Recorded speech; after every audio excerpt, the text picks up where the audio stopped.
Alors, une petite vidéo pour vous parler des pervers narcissiques. Êtes-vous avec un pervers narcissique ou avez-vous peur d'être pervers narcissique? En tout cas, comment les reconnaître est l'objet de cette vidéo. Bonjour à tous, je suis Véronique Chaput, sophrologue praticienne en hypnose et bioénergétique. Et effectivement, les pervers narcissiques sont vraiment à la mode en ce moment. Pourtant, ils représentent une toute petite part de la population. Mais qu'est-ce qui les caractérise? Eh bien, lorsque vous allez rencontrer un pervers narcissique, il va vraiment être parfaitement à la hauteur de ce que vous attendez d'une relation, c'est-à-dire qu'il est parfait, il répond à tous vos besoins, même au-delà de vos besoins, et pour une fois, vous avez l'impression d'être vraiment aimé, vous avez vraiment l'impression d'être compris à 150 000%. Et c'est là que commence à se monter son piège. Donc souvent les personnes qui tombent dans les relations de pervers narcissiques, en tout cas les faux pervers narcissiques, c'est vraiment des personnes qui sont sous dépendance affective. Donc vraiment vous posez la question si vous êtes avec la personne parfaite, peut-être de ne pas trop vous emballer en prenant le temps de la relation, en prenant le temps d'observer comment vous pouvez répondre à vos propres besoins, puisque dans la dépendance affective, on a l'impression que il faut que le bonheur vienne de l'autre, qu'on n'a pas les capacités à s'offrir de la joie, du bonheur, du bien-être, et que l'autre doit venir compléter tous nos manques.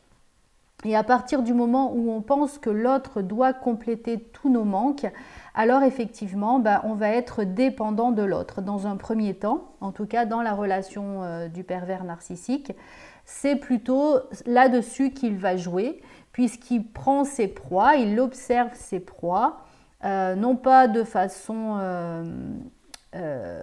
volontairement pour leur faire mal, mais en tout cas parce que lui, à la base, sa relation à l'autre est vraiment quasi impossible, c'est-à-dire qu'il a dû avoir une enfance particulièrement difficile, sans aucun amour, complètement dans le rejet, et du coup pour nourrir cette relation, pour nourrir son pouvoir, parce qu'il pense être à la hauteur, du coup il va pouvoir se nourrir du pouvoir qu'il a sur vous.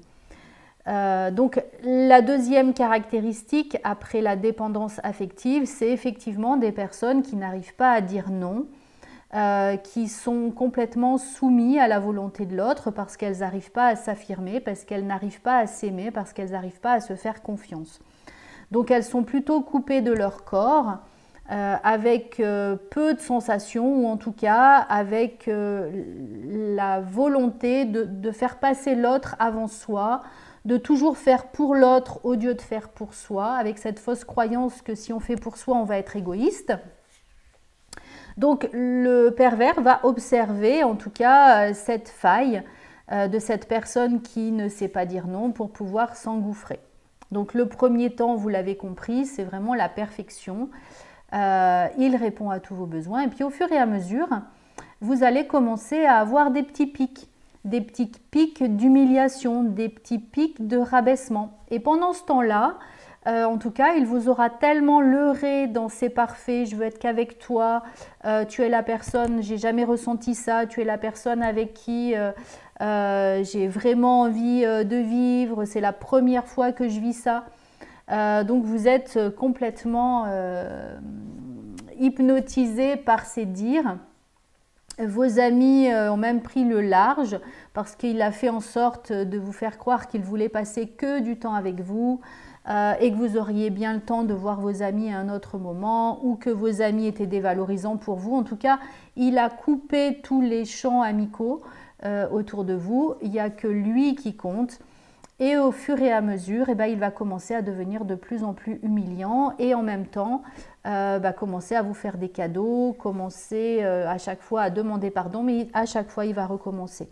Et ça va être de pire en pire, de façon à vous faire complètement perdre confiance en vous, en tout cas le peu que vous aviez, vous allez le perdre, de pouvoir penser que vous n'avez plus aucune qualité. Voilà, donc en tout cas pour commencer à reconnaître ces pervers narcissiques, même si En tout cas, très peu de la population le sont, mais on peut avoir des tendances et c'est le but de cette vidéo. On est vraiment sur les tendances.